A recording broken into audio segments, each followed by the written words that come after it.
First of all, I've never done anything like this before. This is not my intention. When I called Mr. Porter, I'm a devout student of this book. But this book is very in-depth. I mean, it's very deep. And I wanted to know more. So I wanted to do a round table. And just sit around with people and discuss the book. And maybe later on, if I can inspire enough people to want to do that, we may do that in the future. And I think I should go into what authority, who am I, to stand up here and tell you this? What have I done? I've been a 40 years, or pushing 40 years student here at the University of Science and Philosophy. And I'm a lover of this message and understand its value to mankind, especially at this time. This book is a very sensitive subject to talk on at this time, and as you will see what I mean as we get into it. But by using the philosophy at the university, I had a desire to fulfill.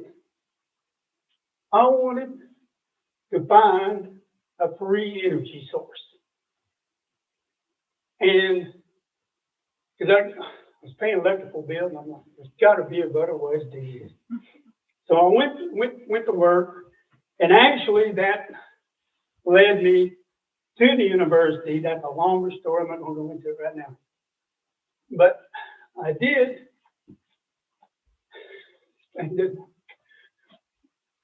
Oh, yeah. Hi, Andrew. Yeah, Andrew. Okay, we met yesterday. Yeah. Yes, you're right. Does this thing work? Okay. Yeah.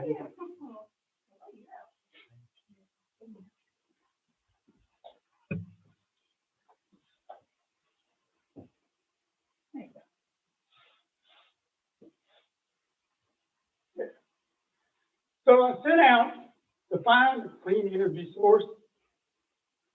I had saw a perpetual motion machine when I was a child, about 10 years old. And that started me on the journey that led me to this machine that I have now built and perfected to the point that it can now be used to create what we call free energy. There is no such thing as free energy. This machine will have to be built, maintained, and rebuilt, but it will last for generations. But the thing about this little engine is that unlike the free energy we have now, which is wind and solar, sun go down, solar's no good, wind stop blowing, windmills stop turning. The only way this engine will stop once it's going is if the tides stop rolling in and out, because we're going to use the tides to run it. So once it's built, and the higher the tides, the more power the machine will have. And this is ready to be built now. Well, slowly. We're getting there. We need Darren back there to build a generator. He's working on the electrical side, and I'm on the mechanical side. And hopefully someday we're going to marry these two together. I hope so.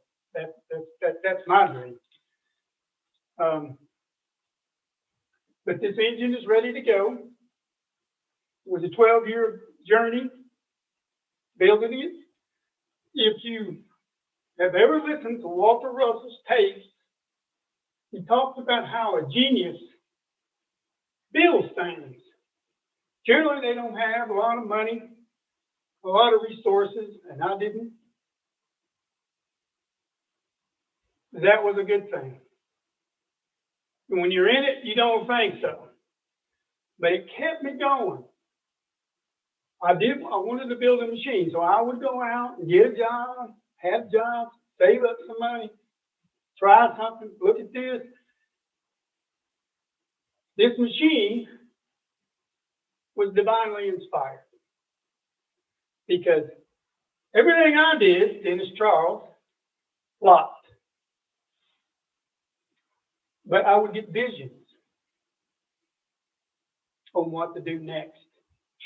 And as I tried that, worked with that, it was nothing but a series of failures. That's all it was. Every time I failed,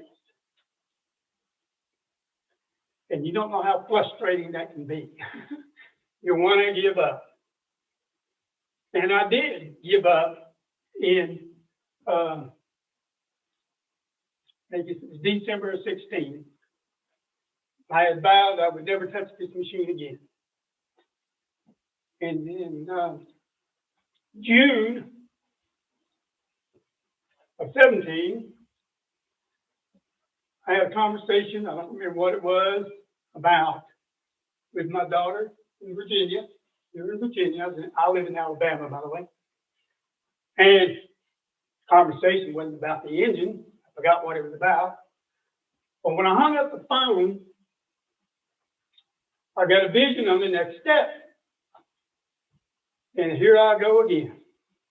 Well, it was 2 more years before I finally found the secret that would multiply, where the compression side and the vacuum side were working in unison, and it multiplied power. And that was my goal. 2 o'clock on July 13th, 2019, that's when it happened. I wrote it down in a book called Layla's book, Remember for Love, and I gave it to a friend. Well, we're not here to talk about this, but I just wanted you to know that I have lived what I'm going to talk to you about. And that's how I get my authority. Okay. We want to go, okay, back to that. So what we're here today is talk about this little book here. It's called Song Celestial. Now what this is, and everybody that wants to know anything about themselves and the world's going around you, read this book. Why? Because Prince Arjuna and Sire Krishna are in a chariot together, but Arjuna is talking directly to God. Sire Krishna is God embodied in the book. That's the way it's portrayed. I see it different. They're in the same vessel. And I see it as this God is, or creator's inside all of us. And now he asked the questions about the pathway. That's why it's so important. Because if you want to know the pathway, you got to ask the questions. Well, he's done it for you. Now you have your answers. So what I'm going to attempt to do is I mark some places in the book, and I'm going to try to go through chapters and so forth. But you need to read it for yourself, and hopefully I'll inspire you to want to read the book. I think we have some here at the university. I don't know if they're for sale, but I think there's some. But you can find it online. It's still in print, so it's not hard to find. So let's start with the first chapter. Now, in the first chapter, what happens is, well, actually, before I start the first chapter, I want to read you a poem. It's in the back of the book. This is important. This is Sire Krishna talking to anyone who's inspired. I, the holy Krishna, saith, this from him who have no faith, him that worship not nor seeks wisdom teaching when she speaks. Hide it from all men who mock, but wherever amongst the flock, my lovers, one shall teach this divinest, wisest speech. Teaching in the faith to bring truth to them, an offering of all honor unto me, unto Brahma, cometh he. If you're not familiar with Brahma, Brahma is the creator. It uses several different words, but that's what it means. I put a list of terms in there, words that I've defined. Take those with you. I did that because this book can be a little hard. You need to know the language. But anyway, let's go on here. Teaching in faith to bring truth to them an offering of all honor unto me, unto Brahma cometh he. Now and nowhere shall ye find any man of any kind, any man of all mankind, doing the dearest deed for me, nor any, I've read that wrong. Doing dearer deed for me, nor shall any dearer be in my earth. Ye furthermore, whoso reads this converse, Lord, held by us upon the plain, pondering piracy and fame, ye have paid me sacrifice. Krishna speak in this wise. Ye who so full of faith, heareth wisely what it says. Heareth meekly when he dies, sure shall his spirit rise. To those regions where the blessed, free of flesh, enjoy its rest. So in chapter 1, it sets up the scenario of the playing field. And we're going to talk about the playing field and what's on it. And that's what this chart's about. Because if you're on the playing field, you got to know this. And it sets up, the scenario is there are two armies fixing to do battle. And Arjuna is a prince. And he's a leader of his army. And he's in his chariot with Sire Krishna in the vehicle. This vehicle. And I see that as one. Not as a chariot, as one thing, a vehicle. Together. But it's put this way for a reason. Now, he takes his chariot and tells Krishna, ride out into the field, and then he gets betwixt the armies on either side. Now, he starts describing the people on both sides. Grandsires, uncles, friends, neighbors, all ready to do this battle on the playing field. And Arjuna is distressed because he doesn't want to do this. He don't want to do it. So the second chapter starts, called the Doctrine, book of Doctrine. And in this book, in this chapter,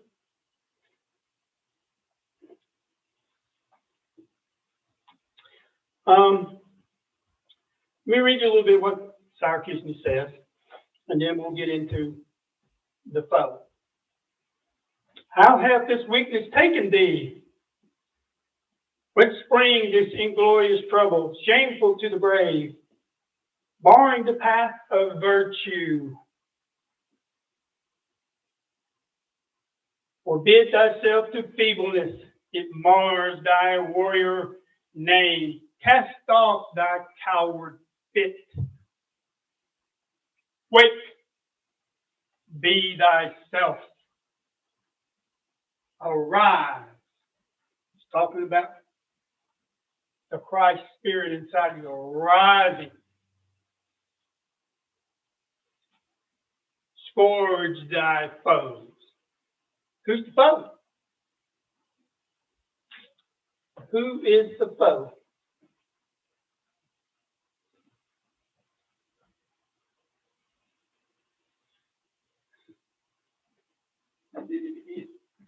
Oh, there it is. Okay.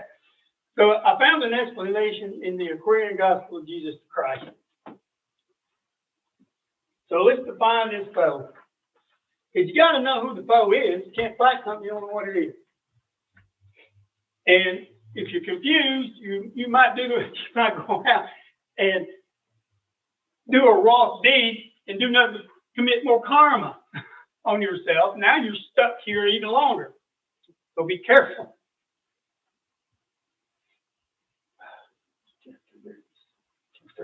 So in chapter 8 of the Aquarian Gospel,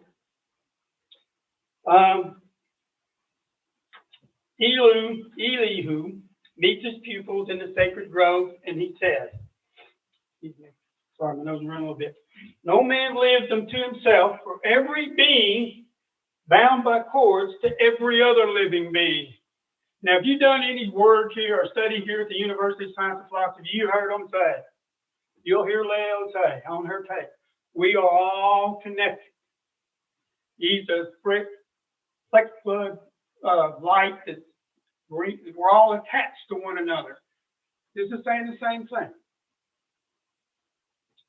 Blessed are pure in heart, for they love and not demand love in return. They do not do to other men what they would not have other men do unto them. This is, you have a copy of this, by the way. There are two selves, the higher self and the lower self. The higher self is human spirit, clothed with soul, made in the form of God. The lower self is the carnal self, the body of desires. It is a reflection of the higher self, distorted by the murky ethers of the flesh. The lower self is an illusion. I wish I'd stop here for a second. I did a chart, or doing a drawing, where I do an analogy between a camera that runs a film and how you, if you study the message here at the university, you will understand the cube and the sphere. If you understand this, if you studied here, you know this, that there's a center, and then there's a cube wall, a mirror. You can't see it, but it's there. And just like this, a light shining, but it's blank. There's nothing there until you put something in front of it. Now you got an image, right? And now you can put it on the screen. Same thing's happened with you. You have a center. That light shines out. It hits that mirror, reverses. This is the image, reversed. That's why it's an illusion. Because you think it's not reversed. You think it's real.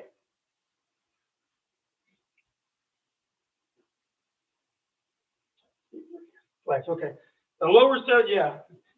The lower self is an illusion and will pass away. The higher self is God in man and will not pass away. The higher self is the embodiment of truth. The lower self is truth reverse, and so falsehood manifest. The higher self is justice, mercy, love, right. The lower self is what the higher self is not.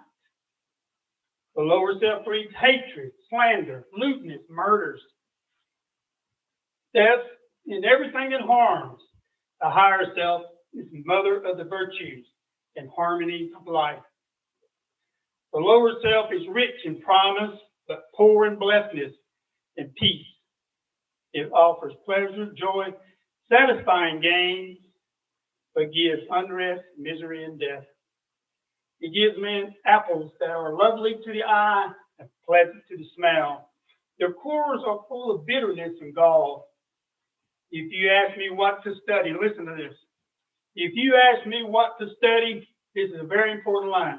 If you ask me what to study, I would say yourselves.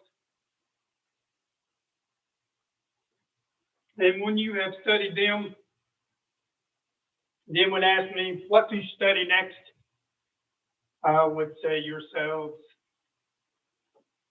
And there's two meanings to that. First, you got to study yourself, better yourself. And when you reach the level higher consciousness after this, and it takes time, you can't do it in one lesson. After you've done this, hold on, losing my thoughts here. Oh, that's right. And after you've done this, if you've done it, he says, and if you come back, I say, study it yourself. You gotta, and if you have to do that, what this parable is saying is, then you haven't studied enough. Because when you've studied enough, you know you no longer have to go to another person. Because now you know. He who knows well the lower self knows the illusions of world, knows the things that pass away, and he who knows his higher self knows God, knows well the things that cannot pass away. Christ blessed is the man who has made purity and love his very own. He has been ransomed from the perils of the lower self and is himself his higher self. Men seek salvation from an evil that they deem a living monster in the netherworld. And they have gods that are like demons in disguise, all powerful, yet full of jealousy and hate and lust. Whosoever who favors must be brought with costly sacrifice of fruits, lives of birds, animals, and humankind. They used to do that. And yet these gods possess no ears to hear, no eyes to see, no heart to sympathize, and no power to save. This evil is a myth. These gods are made of air, clothed with shadow of thought. See there? It's all in your head. The only devil from which man must redeem is self, the lower self. Man would find his devil, he must look within. His name is self. And we're going to get into this chapter 4, and this little book talks about these two selves. If man would find his Savior, he must look within. And when the demons have been dethroned, the Savior, love, will be exalted to the throne of power. The David of the light is purity, who slays the strong Goliath of the dark, and seats the Savior, love, upon its throne. And that's what this little book guides you through this, to find this higher self that will lead you in to Nirvana. Whichever way you want to look at your fulfillment of enlightenment, different kingdom of heaven is Jesus. Moses was the promised land story there. I'm going to do a story on that if the university will let me. The Moses story is not being taught right, folks. Very important story, too. Charlton Heston was he's a great man, a good actor, did well in that movie. But who wrote the movie got it wrong. You can't get from a movie, you just can't get the meat of what the story really means. You just can't put it in a movie. They did the best they could. I'm not cutting them down. I'm just saying it doesn't fit.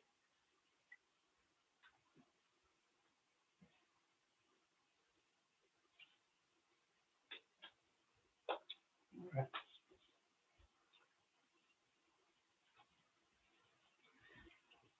Now, in chapter 2, we had the book of Doctrine. Now, the book of Doctrine, I'm not going to go real deep into this one because it may be misunderstood by some people who haven't studied at the university, deeply studied here. But what the book of Doctrine is saying is that no matter what you do, you can't die. You are you. You're always you. You'll always be you.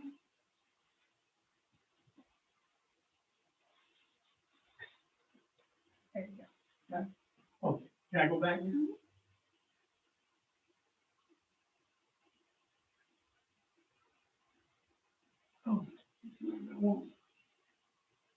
Oh, that one there. There you go. You're always you. Read that. That's the cycle. Can't get away from the cycle.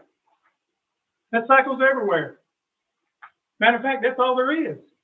There ain't nothing else. Everything you do follows this cycle. And I'll show you some examples. You probably drove here. You started from a point of 0. Your car got up to speed. That took work. 1, 2, 3, 4. Now you're up to speed. You're at 5. You arrive. Well, guess what? You had to push on the gas and keep going. But when it comes to the end, rolling back down to the 0 takes no work. It'll just roll to this end. We find this in your breath. It takes work to breathe it in. We're going to let it out. Your heart does the same thing. It has to compress, then it relax. Compresses, then it relax. So that cycle's all there is.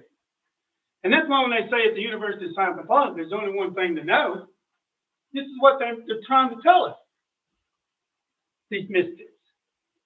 And by the way, I'm going to do the best I can, but don't listen to me. Always go to the master. Never listen to another man. You can be inspired by them. Do your own work. How dedicated are you to wanting to know the truth? That is book 2, is that you cannot die. And that's what this little chart explains, is how great you are, and that in each lifetime, when you come back, you don't bring memories from your last one into this one, because the brain is just a recording device. It's just like a tape recorder. And that tape's done, and now you're putting another one, which is another life. But you're still you. We call you by a different name.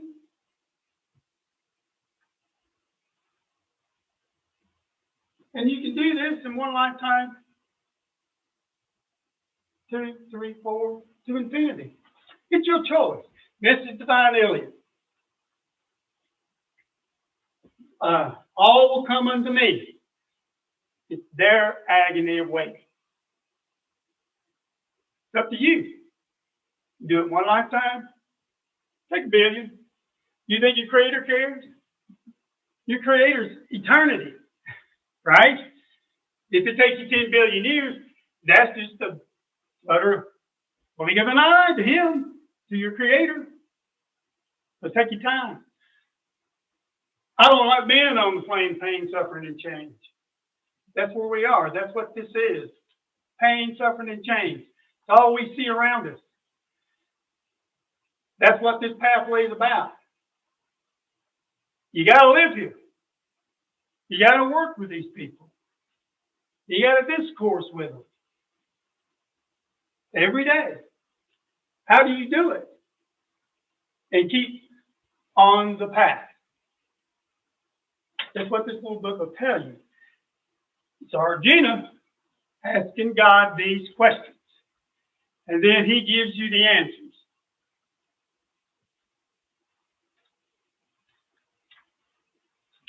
Now we get into chapter 3.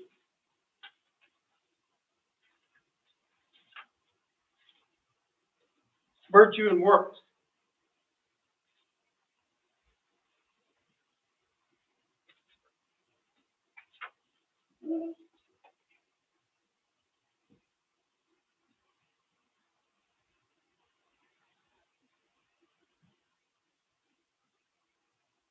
Virtue and works. Arjuna in this chapter, what he's asking is Krishna. Well, there's two paths to work. Meditation and action. Which is the better path? And Krishna replies, both. You must do both. That's how I built the compact engine. I meditated. I got my answer. And that worked. All the parts that I saw that worked came from there. Everything I did, and I got piles of trash this high of work that I did, it didn't work. This was Dennis Charles. This is a little bitty ego who was stuck in this greedy little world wanting to make $1 million. That was me. Yeah, I was that man. He comes around every once in a while. I run him off now.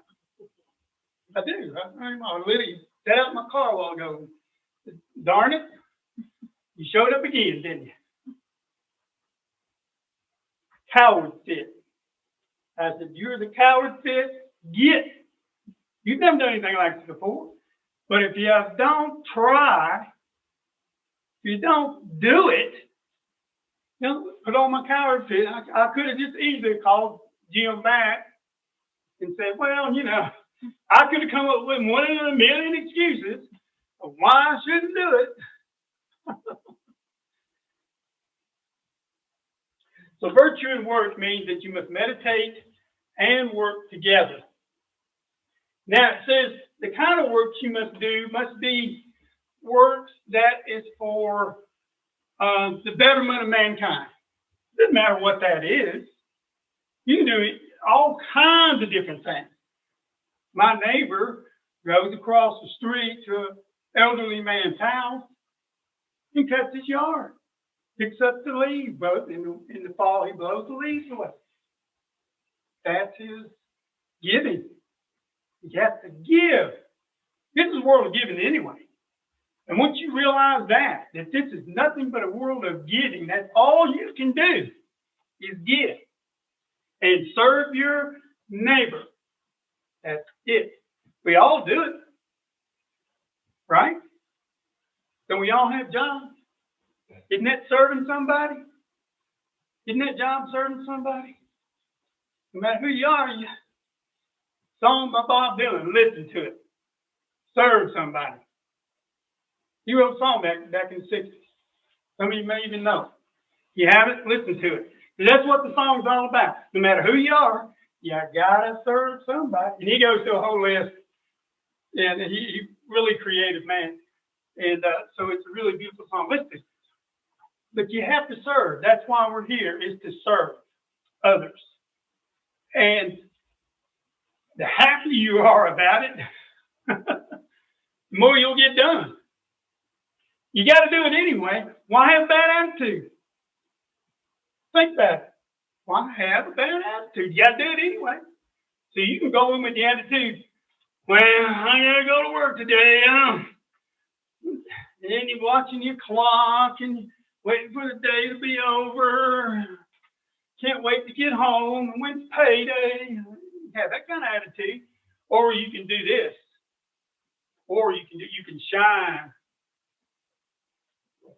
I'm a handyman, and I shine. You know why? Because I show up on time. I make my work as perfect as I can. I don't worry about the dollars. It took me longer than I thought it would. But that was the job. Do a good job. You will shine. And when they look out over there, they'll go, I like that one. He shows up on time. He does what he says he's going to do. He works his job. He's not watching the clock. And when times get thin, first thing a business will do is cut its payroll, because it's the most expensive thing it has of all of its expenses. And when it starts cutting its payroll, it's not going to keep the ones that are sitting around doing nothing and want to go home. They want the people that are there that want to work. You should love your work. And if you don't love your work, you should find work you love and do that work. Because that's what will make you happy. And you always do a good job because you love what you do. And then the clock don't bother you. Matter of fact, you're like, I don't have enough time. Because it'll go by so fast. Because you're not thinking about it anymore. Virtues and work. Next one is religion of knowledge.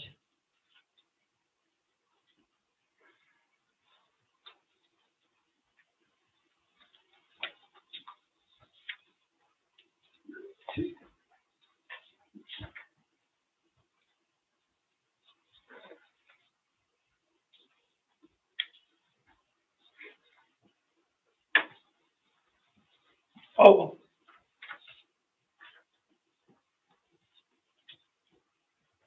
I want to read this to you. Fire kicking. This deathless yoke, this deep union. Listen to this. I taught Vasawata. Vasawata is the sun, the light.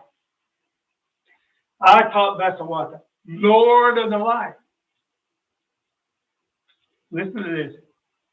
Vasawata, to Manu gave it he, to I should wake you. To Manu, I should wake you. And so it passed down the line of my royal richness, and this is what happened. Then the years and the truth grew dim and perished, noble prince. It just went out. This is something we need to know about, because each generation is getting dumber and dumber and dumber. But our society is getting more complex, more complex, and more complex. Folks, we got nuclear bombs. Can you imagine 100 years from now when they got these nuclear bombs and you got a bunch of idiots with keys? What's going to happen? Well, think about it. Didn't take much. How far I want to go into chapter 4. Now, chapter 5.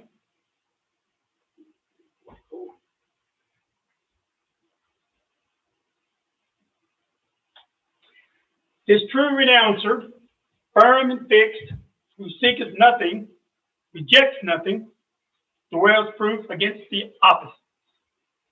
The opposites of the world are the two. Right, left, up, down, male, female. The world is opposite. These opposites oppose one another.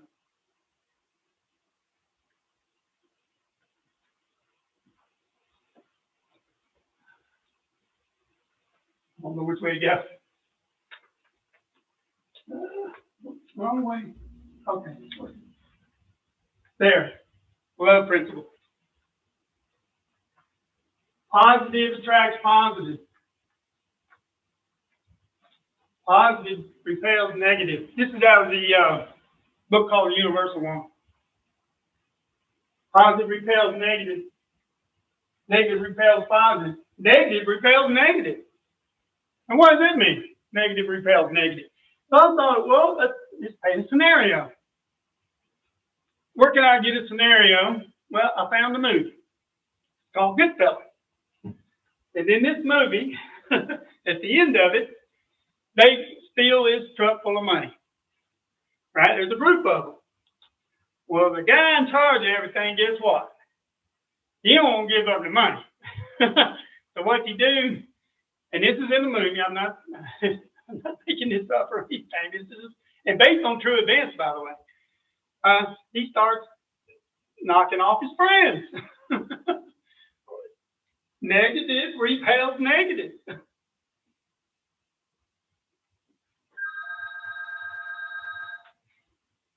The positive is the only attractive force in nature.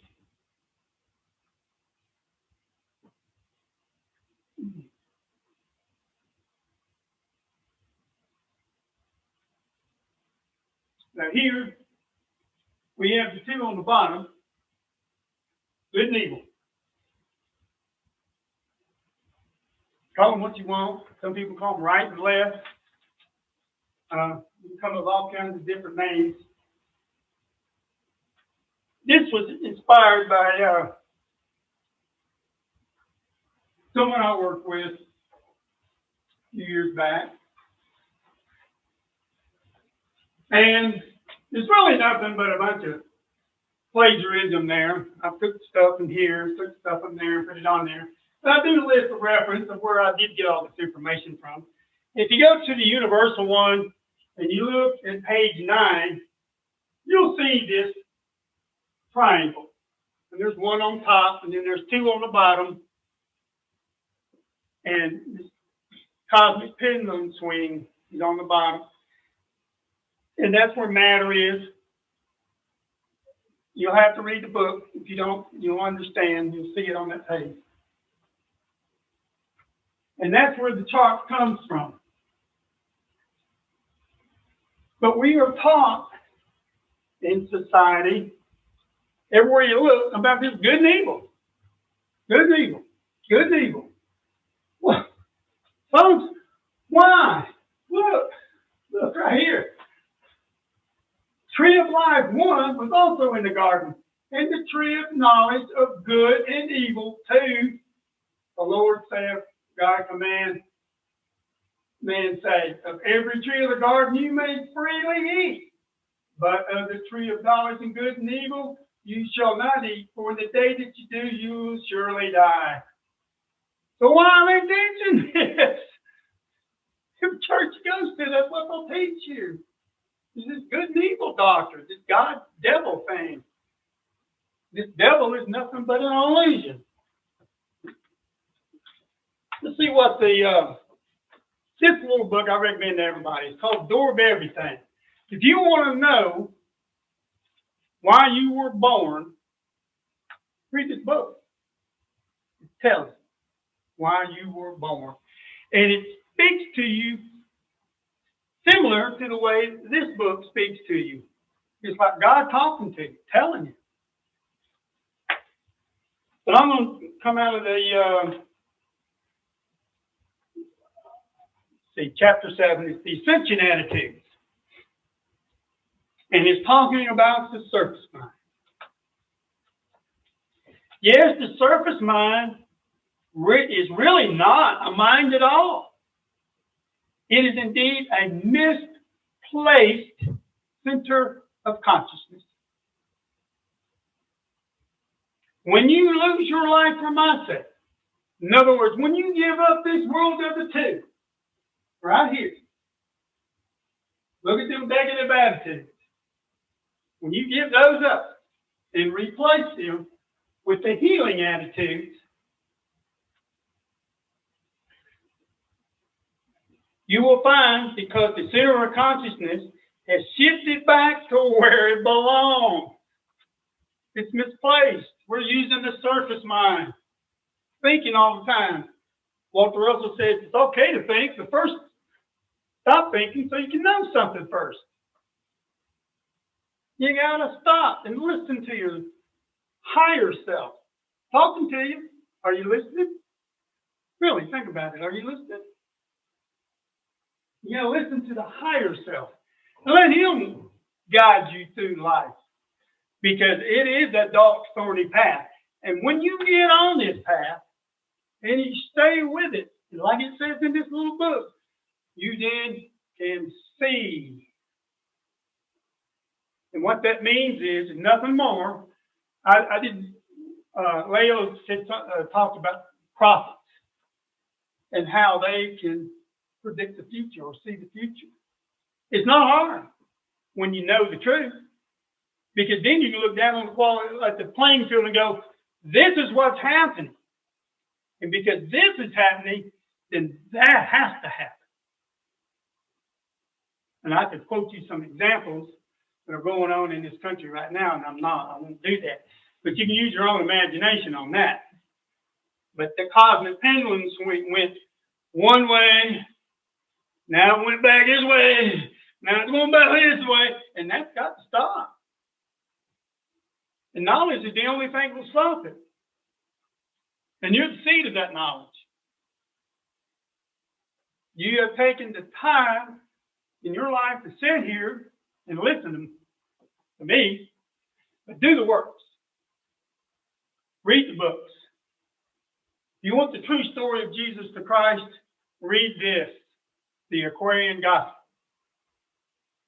Chapter 6 and 7 of Matthew, I recommend those in the Bible. Those are pretty pure. Also, the Gospel of Thomas, which is not in the Bible. Jesus says to his disciples, whatever you fear, I don't care what it is, it's going to come to you. That's why you got to eliminate the fear. That's how, and how do you eliminate the fear? You got to shake off the coward set.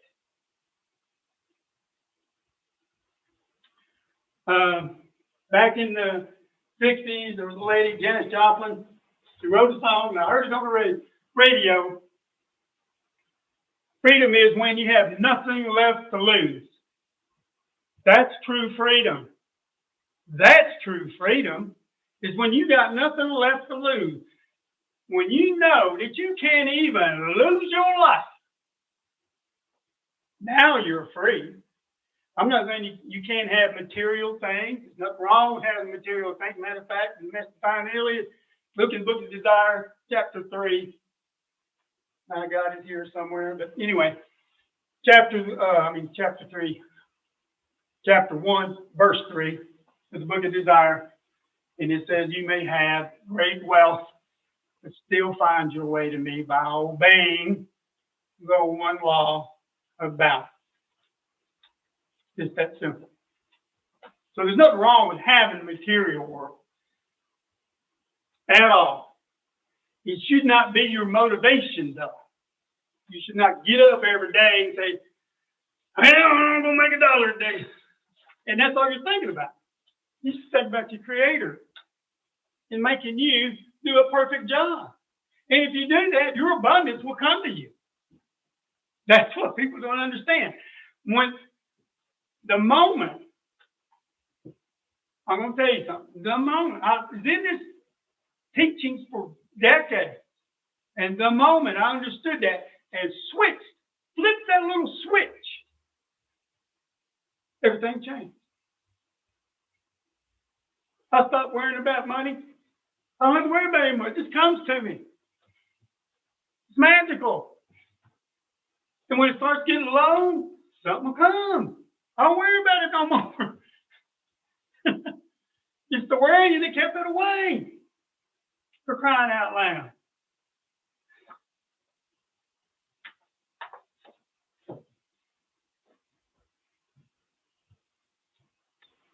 We're going to try to go through this whole book. I just spent an hour on a few chapters.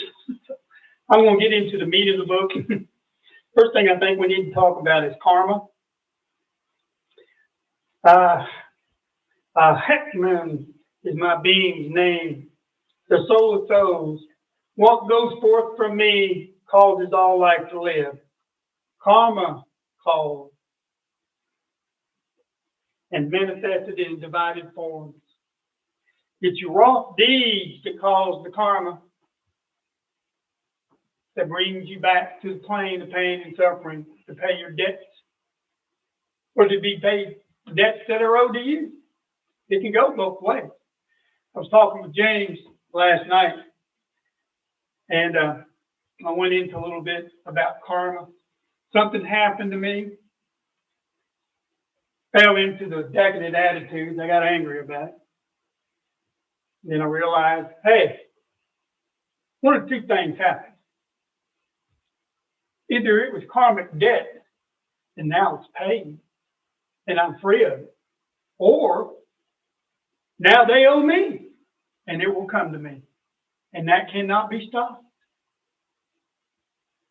So the path, the center path, is what we're seeking, what we're going to talk about. Because when you're on the center path, balanced, in this book, it calls it Satwa, but it's the same thing.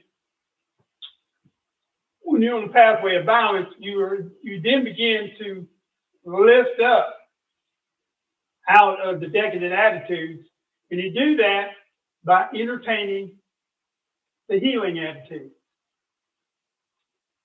And if you look at the healing attitudes, they're single. But these down here are dual. Anger, you're gonna be mad at somebody or something with something. Envy, there's got to be something there that you're envy about. Two, jealousy, sorrow, regret, they're all two. Greed, that's when you take from somebody, then you want more than what they get, then you share. It's an equal share, but when you take more than you should, it happens all the time around this country. I won't go into that. Resentment, inferiority, lies, false pride, ego. Ooh, that one there was my biggie. I had an ego like you wouldn't believe. Yeah, it kept getting me in trouble too. That's all it did, get me in trouble. So you replace these, and the best way to do this is when those angry thoughts pop in your head, and they pop in mine. I do it all the time. Still there. Replace it with your healing attitudes. Think of something that's joyful. Think of something you love. Do a kind dance. Get you out of that. Pulls you out. It's magical. What it'll do for you. So we're going to talk about the three qualities now that are play on the playing field.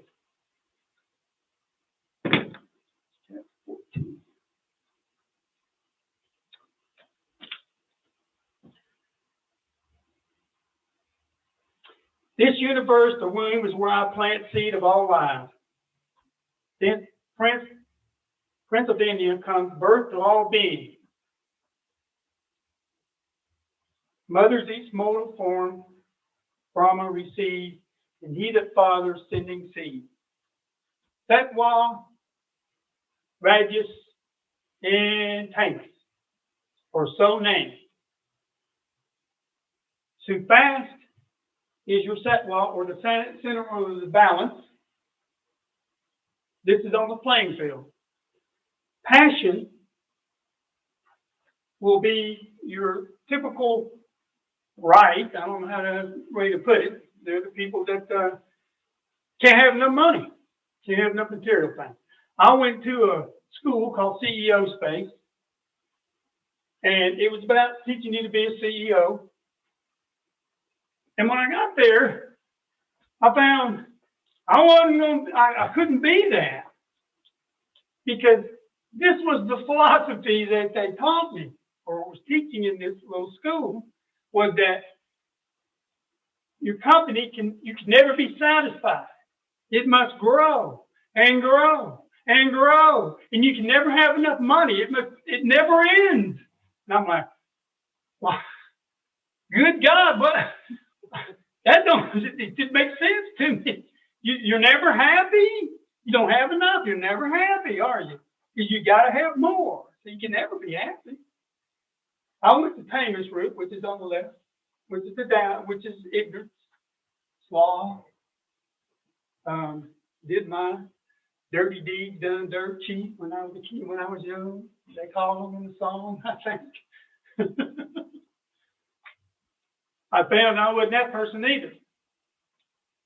And luckily I found the University of Science and Philosophy. And that led me out of that darkness because I was way down there in the bottom of the pit. And that's where I was headed. And I knew it.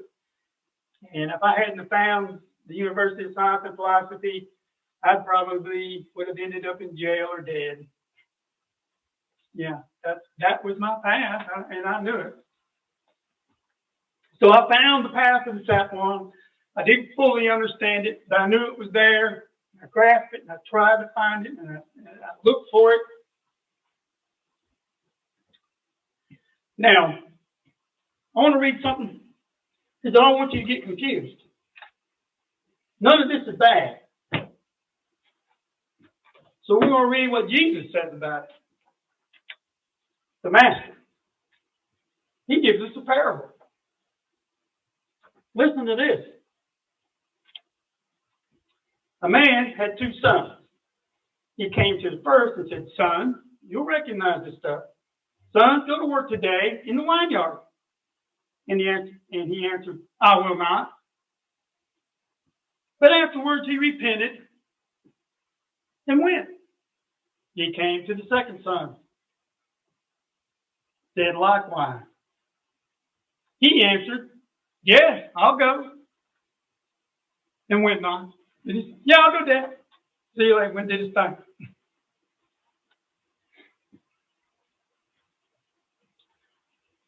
Whether of these trains did the will of his father? Who can answer that? Anybody? Who did the will of the Father? Here's the answer. They say, the disciples say, the first, Jesus. Of course, he repented, right? Jesus says unto them, "Truly I say unto you, that the publicans and the harlots go into the kingdom of God before you."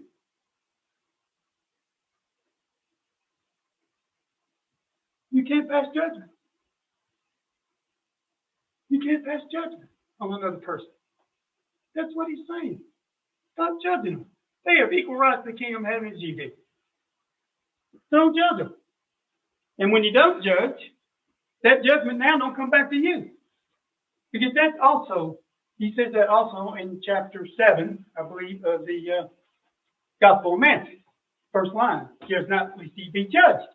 And the second line says, what you judge, well, it reflects right back to you. Well, that's what this university is all about, is that message right there. Whatever you throw out there is coming back to you. That's your choice. But remember, you own the action. The Creator owns the reaction.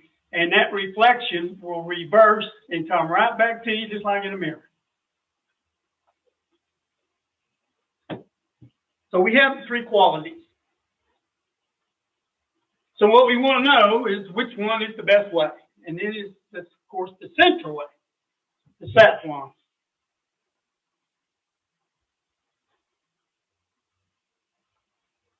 That goes into detail of these, what they are, vivid detail,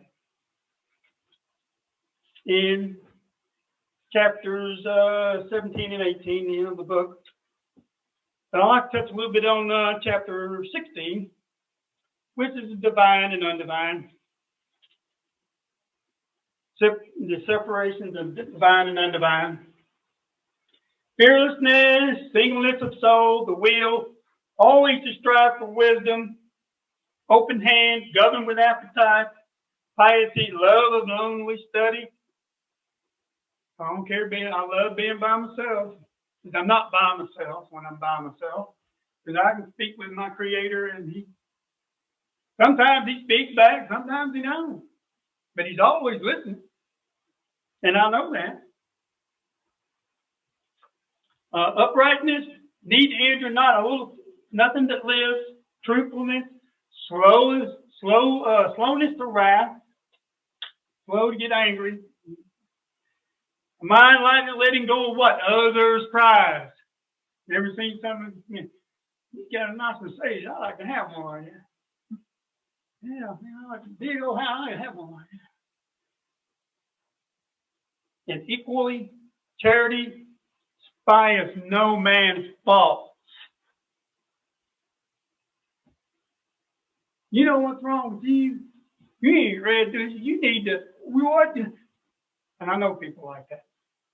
Tell me what's wrong with me. I've had people tell me they don't know who I am.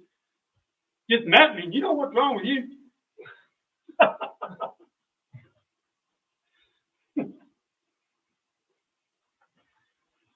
Be more conscious of that now. See, finds no man fault. Tenderness towards all that suffer, a content heart, flooded with no desires. Now that doesn't mean, I put a little line in, that doesn't mean that desire is the only thing that makes the universe go. you got to have desire. It's what you desire. And you should desire to do things that uplift you and uplift mankind. And whatever that special gift, you have it. You wouldn't be here if you didn't. Whatever your special gift is, that's why you're here. And you're here to give that gift to mankind, whatever it is. It might be a poem. It might be a song. It might be your work. It might be just being a good mother. But whatever it is, you're here for that purpose. Fulfill that purpose joyfully. It says that in here too. That you may not necessarily like, but as long as you got joy in your heart, positive attitude, there's no blame, there's no karma. And you will find the pathway to Brahma or to Nirvana. Jesus says the same thing. Walter Rose says the same thing. The university. All your mystics point one way. And I'm going to end with that. Okay. Well, I want to leave you. That's a little bit of the divine qualities, but I want to read a little bit of the undivine qualities here. Comprehend not, unheavenly. How souls go forth to me, nor have they go forth to thee, nor have they come back. They don't know that. Back to me. Nor is there truth in these, nor purity or light, or rule of life. This world have no law, no order, no Lord.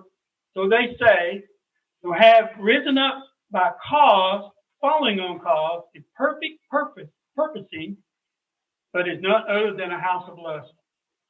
And this thing thinking all those ruined ones of little wit, dark-minded, give themselves evil deeds, the curse of their kind, surrendering to desires insatiable, full of deceitfulness, folly and pride, blindness, cleave to their errors, caught in the sinful course, they trust this lie as if it were true, which leads to death. Finding pleasure in all this good, which is crying, here it finishes, ensnared in the noose of 100 idle hopes, slave to their passion and their wrath, they buy with base deeds to glut hot appetites. These, my blasphemers, in the forms that they wear and in the forms that they breathe, my foemen are hateful and hating, cruel, vile, evil, lowest of least of men, whom I cast down again and yet again at the end of lives into some devilish womb. Hence, birth by birth, their devilish womb responds them, all beguiled. And until they find and worship me, sweet prince, tread that never rose. You're stuck in that karma. You can't get off. You just keep coming back. Jesus, not known. Someday if the university wants me to, I'll talk a little bit about the crucifixion. Totally misunderstood. Jesus was so intelligent, I can say, enlightened, I guess you might. He was so enlightened. He knew that if he wrote something down, that people would mutilate and change it, and they have. A lot of his words that he spoke, they haven't. But he was wise. He taught us in symbols. Yes. And those who eyes can see, that's what he says, who have ears can hear. They can't change the symbol. And it's there at the crucifixion. Reincarnation. What this is saying is right there at the crucifixion. He's telling us, we're stuck here until you find me, which is the Christ, not Jesus. He's talking about the Christ within us all. Tread that narrow road. The doors of hell are threefold whereby a man to ruin pass. The door of lust, the door of wrath, and the door of avarice. Let man shun those three. There's your pathway right there, folks. Shun those three. He who shall turn aside from entering those three gates of Narek, windeth straight to find peace and come to heaven's gate. There's your path. You got to shun those three qualities that are on the playing field. Any questions? Huh? Somebody's got a question. I mean, I'm frustrated that there would even be doors on the playing field that we shouldn't go down. Pardon me? I mean, why do we even create doors on the playing field that we shouldn't go down? I mean, isn't that... You mean, why did the Creator do that? Or we as a collective conscious. It just seems like the opposite of evolving. Like, you can't have darkness without light, or light without darkness. I guess you got to have. Yeah, she's answering.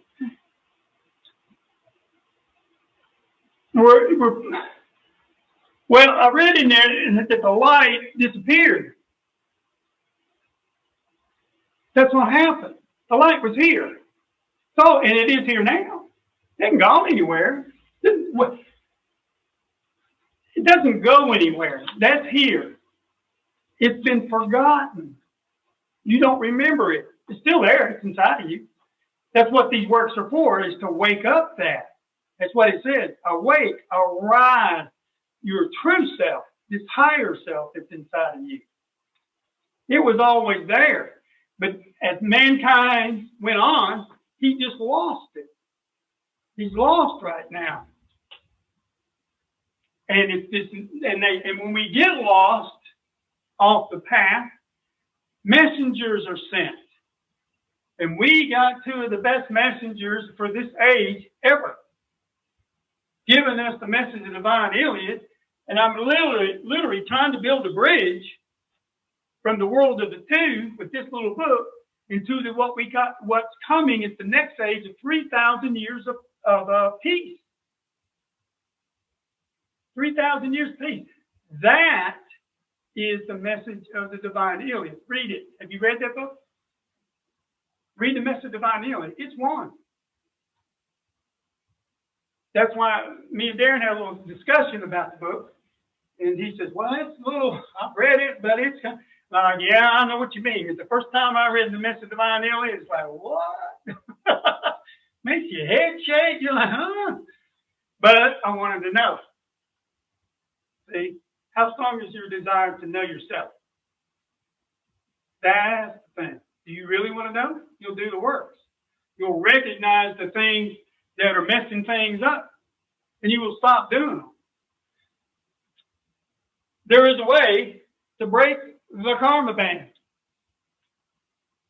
It's called the path of the Saffron, or Sattva, I guess. That's the center. Once you get on this path, the karma band begins to break. You get out of it. And if you can get high enough in consciousness, and that's in one of the chapters here, and I'm glad you brought that up. That's in one of the chapters here. So what? Arjuna asked that question. What if I don't make it? I'm on the path. I don't make it to Christ consciousness. What happens to me now? Well, he says, am I just like floating between heaven and earth and just disappear like the lightning strikes the cloud, makes the cloud go away? That's it? I'm over? It's done? No, it's not. Whatever level you reach, you retain.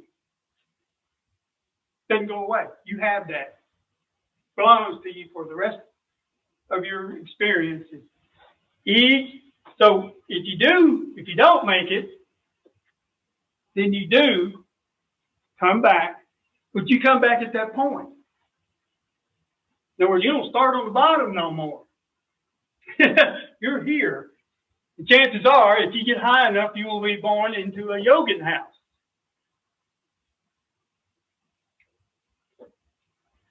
If I can find this real quick, but okay,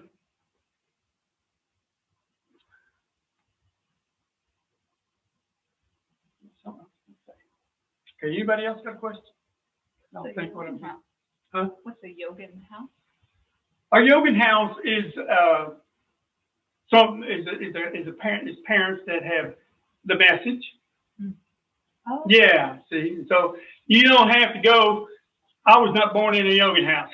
What do you mean? I was not born in no yogin house. I was born down there as deep as you can get.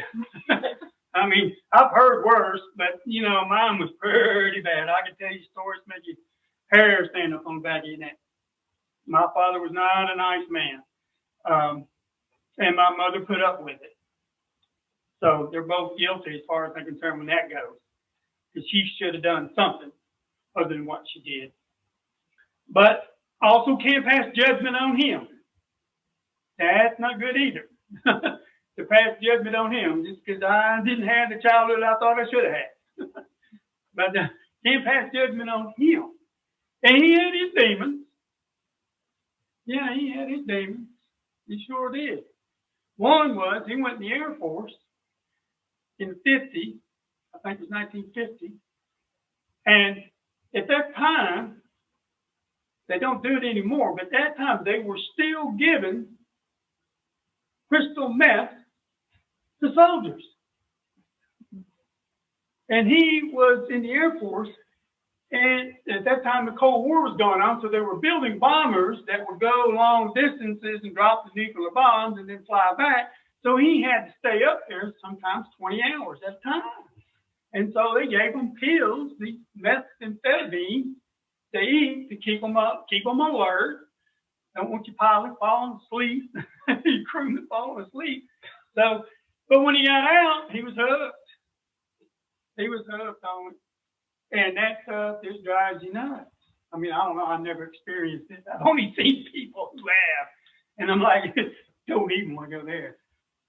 But I've done my share of alcohol drinking, and I'm an old hippie. I smoke my pot every once in a while, But these things aren't sinful. There's nothing wrong with them. As long as it says you can do pretty much anything. As long as you don't, it's how much you do it. Right? It's not the doing of it that's so bad, is that you get stuck in it. You might become a person that just can't stop eating. I knew a man, he weighed 550 pounds. He'd come in my convenience store 3, 4, 5 times a day. These were his snacks now. These weren't his meals. And he would just load up, and he walked by me. He goes, "Count this." He had an account with me. "Count this, Dennis." And I did I'm writing it down. Then he walked out the door with it. And that's all the man did, eat all day long. He was a glutton. Nothing wrong with eating, but if you eat like that, well, 550 pounds, barely get in his truck. he was a construction worker on top of all that. And I'm thinking, usually they're pretty lifting and doing and stuff. You keep pretty trim. But not this man. But that's just one example. Bless his soul. But he couldn't help it. He was stuck there in his little gluttons of food. That was his thing. Other people get stuck in other things. Some people turn to drugs. Some people turn to sex. Who knows what it is? You can get a glutton in anything. But there's nothing wrong. We have good drugs. And there are bad ones. You choose. It's your choice. Right?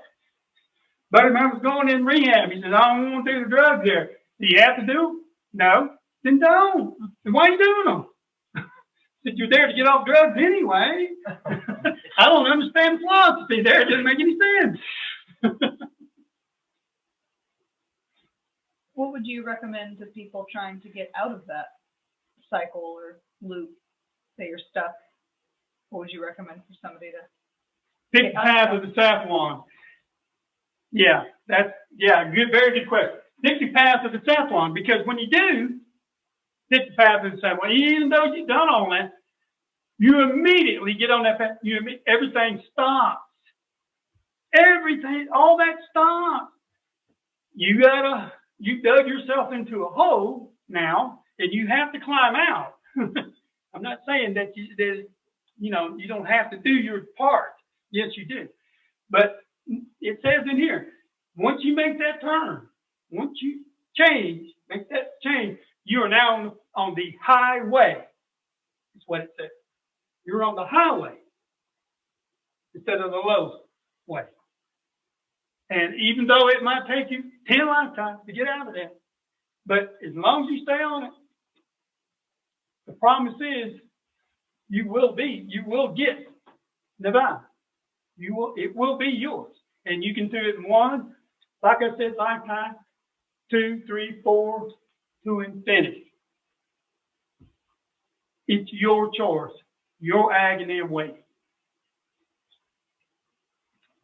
Yes. Would you want to talk a little bit about meeting Leah Russell in the 80s? You were talking to me about that yesterday. Which story? I don't know. I think you mentioned that you wanted to talk about just the. Oh, yes. Yeah. I know the story, the one we talked about. Yeah. I had my mother was getting on the path, and she wanted to know more. So she came to Charlottesville. I had a little bookstore down in Charlottesville called the Book Room. Still there, by the way. That back in the 80s, I owned it, 10 years. And she came there. That's where I found the man who tapped the secrets of the universe, by the way. It led me here. But she came there, and she was and I had just gotten into the fly stage, and she was wanting me to kind of explain it to her. And I said, well, what it is, it's more or less like the darker it gets, like it's doing now, it's getting dark and dark and dark. It's just coming over the earth.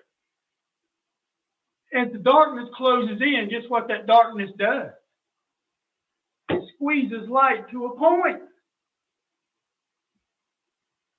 Yes. I told her that. Well, we go up the mountain. We're standing there. Table books laid her books, had her books out on the table. She's standing there. And we're kind of off from, she's over here, and we're talking. And I think it was a lady standing next to my mom was just asking her what it was all about or something. And right out of her mouth, what I had just told her. She said, well, it's like dark. As it gets dark, it squeezes light to a point. And Leo, the look on her face was magical. She turned around, and she didn't look at me. She said, I didn't say it. But she did. It just fell out of her mouth. It came from me.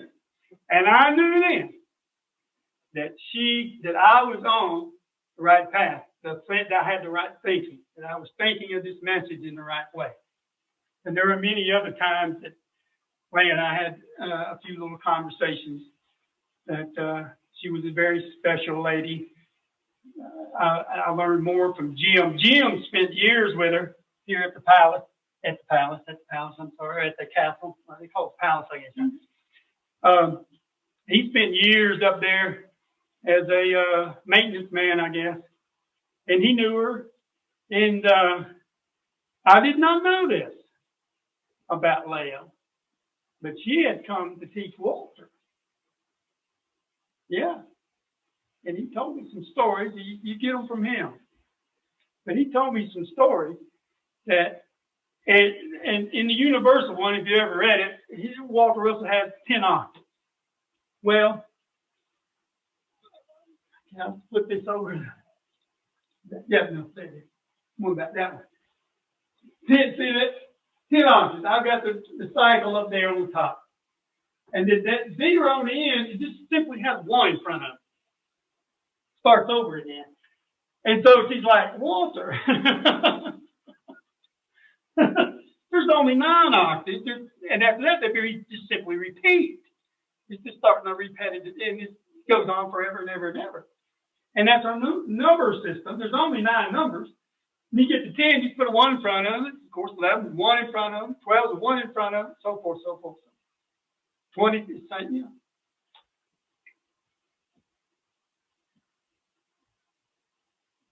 And that cycle there, winding up of energy, runs 2 ways. It winds up, and then it winds, and then the car goes up a hill, takes work. Car goes down the hill, does not. Are we clear on the cycles? Does anybody? I mean, I just look around you. This conversation started, got a middle, got an end. Everything follows the cycle. And when you know the cycle, when you know the one thing, there's nothing else to know. I couldn't figure it out. What do you mean there's only one thing to know? Well, there is, folks. It's just one thing to know. And there's a magical chart of the elements by Walter Russell that I'm fixing to do a chart on that will help our medical science. Because that's all there is. Every animal, person, bird, follows that pattern. The only reason a bird is a different picture of you is the fact it has different, you take all them elements and change them around. Now you got a different picture. That's all the Creator does.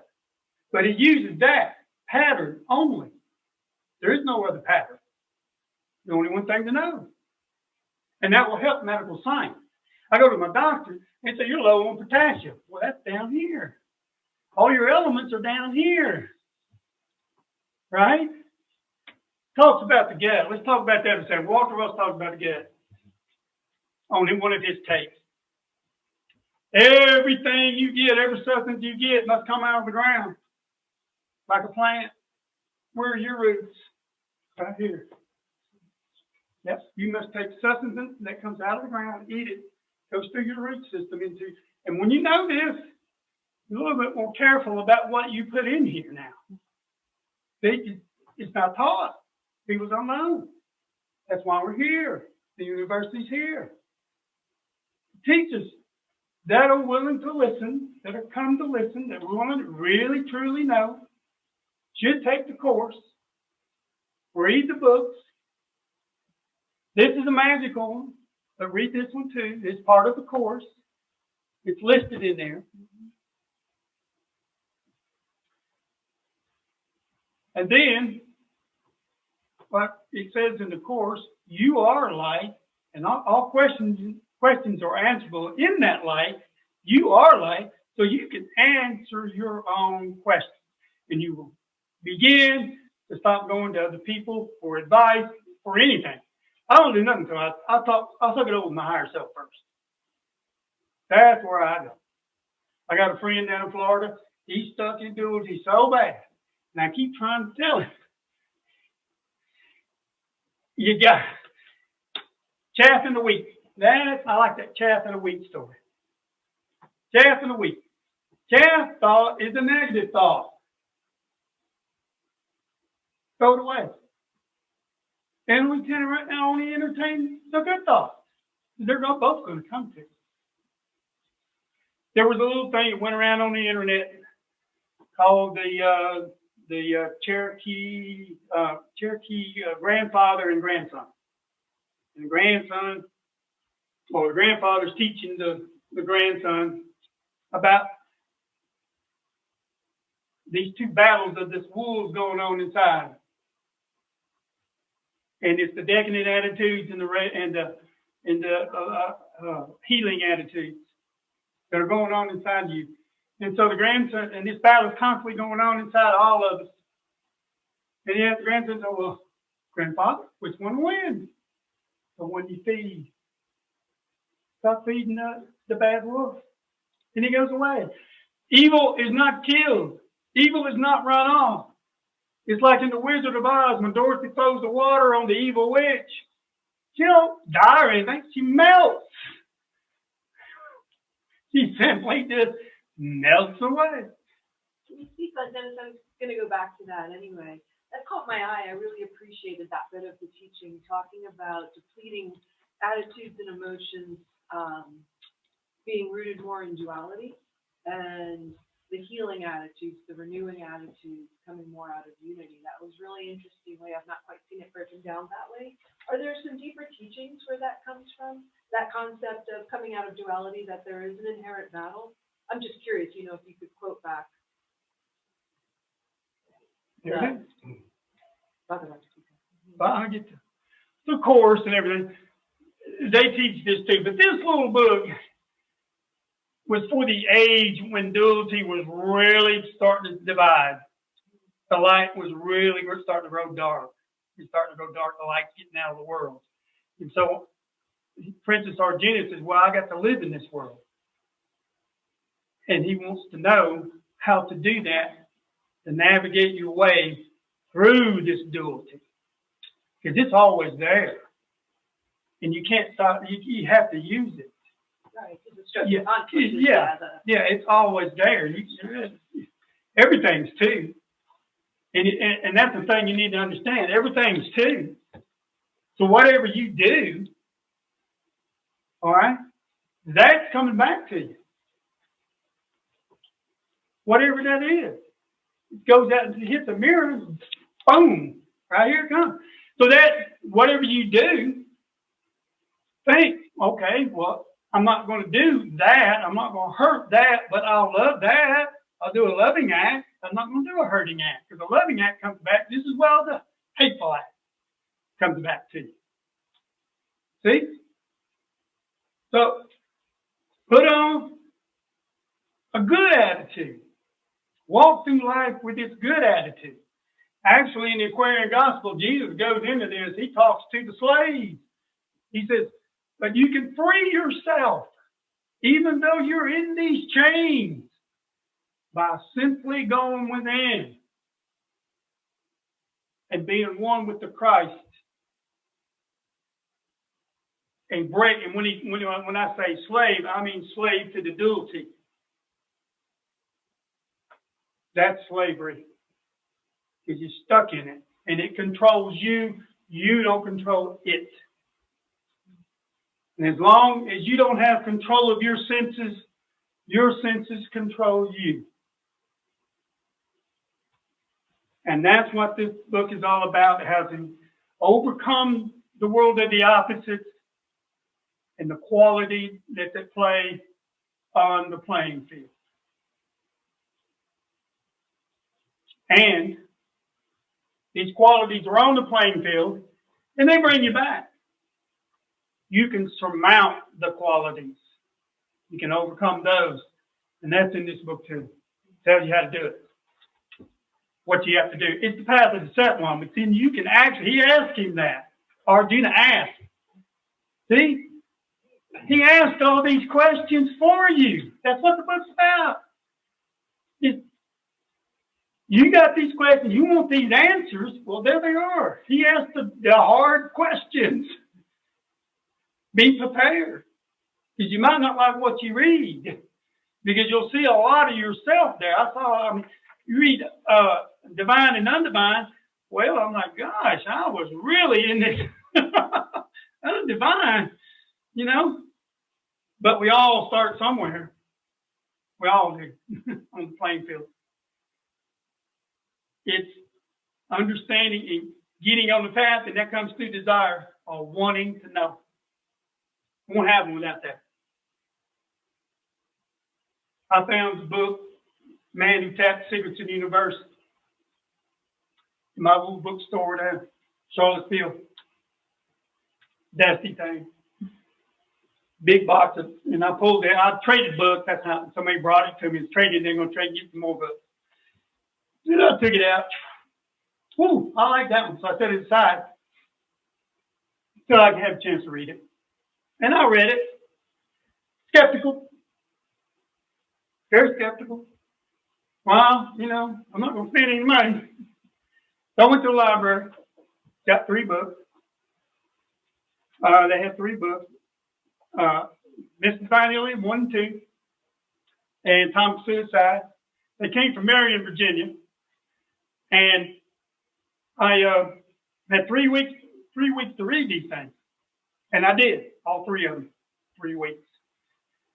And got a hint. Because the message of divine alien, like Darren said, I'm like, 2 eyes, what's this? Huh? 2 eyes, is in control. What? It's there. And it's the message I knew was for the next age. This one here leads you out of this age into the Aquarian age, which we are now in now. And this age is for 3,000 years of peace. And that will come had this message been accepted more fully than it has been, and more known than it has been. It would have been a much easier journey for us to make that trip. But I decided that I was going up to the University of Science and Philosophy and look around. Got up there. You have to understand something here. I want to make this clear before I do this. I had this little bookstore down in Charlottesville, and it was an all-cash business. I mean, I took checks, but most of my stuff was cash. I didn't even take credit cards those days. They just weren't that big. But more and more people were asking for them. But anyway,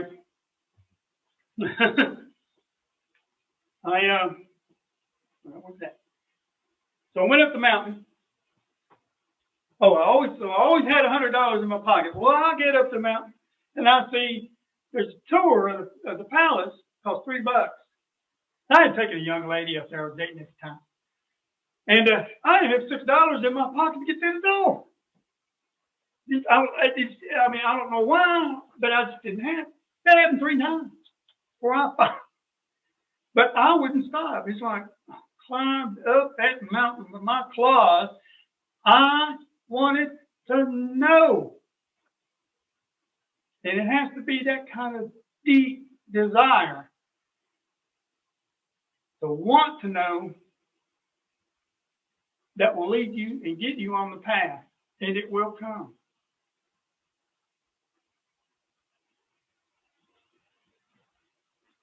Any questions? Anybody else got?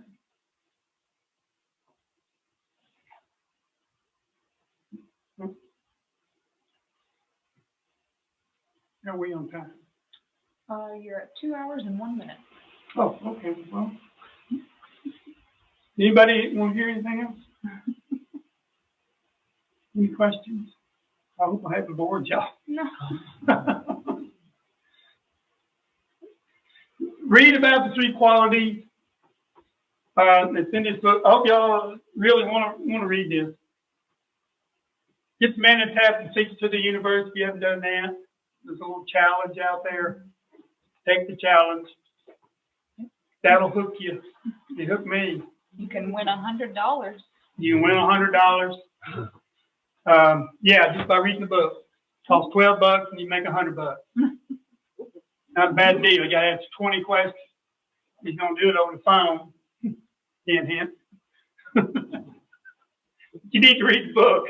He wants the whole purpose of it is that if you read the book, then you go, wow, okay, I want to know more. And that's the whole point. Yeah. you want to know more. I don't know how the course is laid out here at the university now. In my day, you got 1 unit a month. And Leo did that on purpose, in my opinion, because you had to spend 30 days with it. You weren't getting another one, so you must read this one for 30 days. So, and I did. And it answered all my questions. But all those questions got answered, but it gave me more questions. Then the next unit answered all those questions, but I had more questions.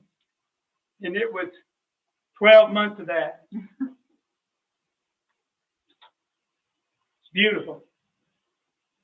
We sell them as complete courses now, so. Yeah, they sell it that. Yeah, that was started a long time ago. But that was Leo's way of doing it. And it was a way, and I recommend that if you got self-discipline to do it that way. Spend a year with it. There's nothing wrong with that. Spend a year with it, because it is a year course. And I treated it that way. And there's no test at the end. You get a certificate. There's nobody's going to quiz you on it like if you went through a school. Not like that. I purchased the home study course several months ago, kind of like in your time guide. Oh, nice. Yeah, and I was curious, I did notice there was a study group who's leading that, or what are the details of that? Jim is actually leading it, the man that James, what he was calling him earlier. In the front. And he kind of directs the classes, and we have it over Zoom and in person every other Wednesday starting February 10th. Yep, it's 6 to 8. It's pay by donation. And we're actually starting over this time because we were starting a kind of a new class, trying to get more students in that participate with every class. And so we'll be starting February 10th at 6 o'clock. Very interesting. Yes, Gary has been our #1 student. Every class, gold star. That's the bar high. Well, that's it. Thank you, folks, for coming. Really appreciate it.